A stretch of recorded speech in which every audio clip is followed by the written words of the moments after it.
We're going to do a protective tape job for the wrist. We're going to start off, as most tape jobs, with a couple of anchor strips here. One is going to go through the hand, and one up on the above the wrist on the forearm. Now, everything's going to tie into these two, so it's very important that we get them nice and secure to start. We're going to make an X, which will go over the back side of the hand here. This is going to help kind of tie things in and prevent that forward flexion from being excessive. We're going to lock this in place with a figure 8.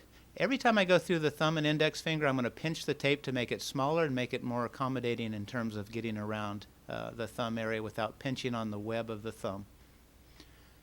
We did a figure 8, which locks everything in place. That cross strip or the X strip that we did is now kind of held in place with that figure 8.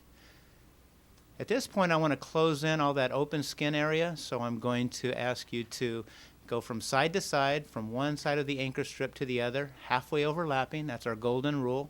And we're going to work our way up to the thumb.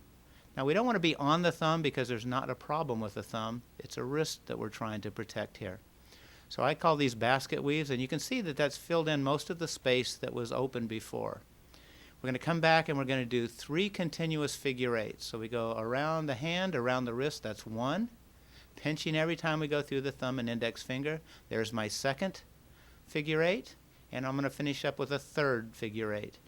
At this point, we're just going to work our way up, kind of closing off and locking everything in place. We're going to work our way up the forearm to the very top. If I can go without tearing it, I don't have to tear. If I need to, if we have Popeye forearms, then I'll go ahead and tear that so that we can accommodate it. But it is a continuous wrap if possible.